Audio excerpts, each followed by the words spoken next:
You are the international journalist, analyst on the Middle East.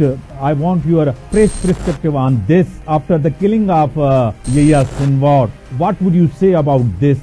War is closer to end? I would say that there's definitely an opportunity to wrap up the war now. Because if you look at the goals that Israel set out in the beginning of the war, it was to destroy Hamas and to free the hostages. But you cannot free the hostages without ending the war and getting a ceasefire deal with Hamas. And now that you've killed the leader of Hamas, Sinwar, and now that Israel has destroyed basically most of Hamas's military, there's definitely a chance now for Israel to strike a deal with Hamas and to end the war. Mr. Prime Minister Netanyahu said that war is not over. It means after the death affect this broader Israel-Hamas conflict? So as long as Israel continues to be in a war with Hamas, the other surrounding wars that Israel is currently engaged in will continue.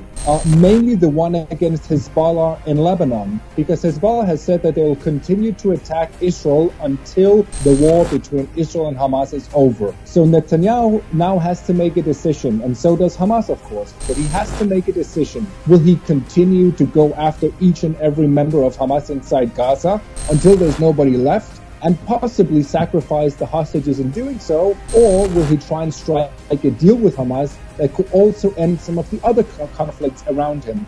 Gaza's political landscape shift without Sinwar's influence. What would you say? I would say there's an internal power struggle inside Hamas right now, because Sinwar was an all-powerful figure and a lot of people looked up to him, obviously, inside of Hamas. So to fill his shoes is going to be difficult.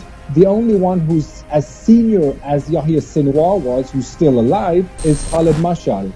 Israeli society and Israeli internal politics, is divided on this and a hostage deal, and and day by day, Prime Minister Netanyahu's his credibility and popularity is day by day is declining. In the beginning of the war, absolutely. He dropped significantly in the polls. People were outraged with him. First of all, because he's responsible for failing to prevent October the 7th from happening. But a year later, Netanyahu is slowly climbing up in the polls. I don't think that he could manage to win the next election because he's been unpopular for many years. Jotam, could this spark larger regional conflict involving neighboring countries like Lebanon and Iran? I would say we're already in a regional war. It depends on how you define it. But Israel is currently invading Lebanon with boots on the ground. They're conducting airstrikes all across Lebanon every single day, including in Beirut, in the capital.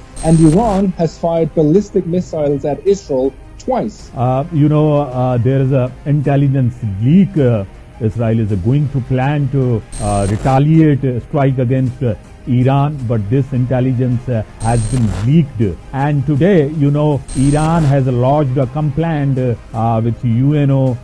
There are threats against Iran. Israel is going to target Iran, atomic sites. So it's a good question. I believe that Netanyahu wants to strike the nuclear sites. He has wanted to do that for well over 10 years, and now is a very good time for him to do it. But Joe Biden, the US president, has said publicly that he does not support such an attack right now.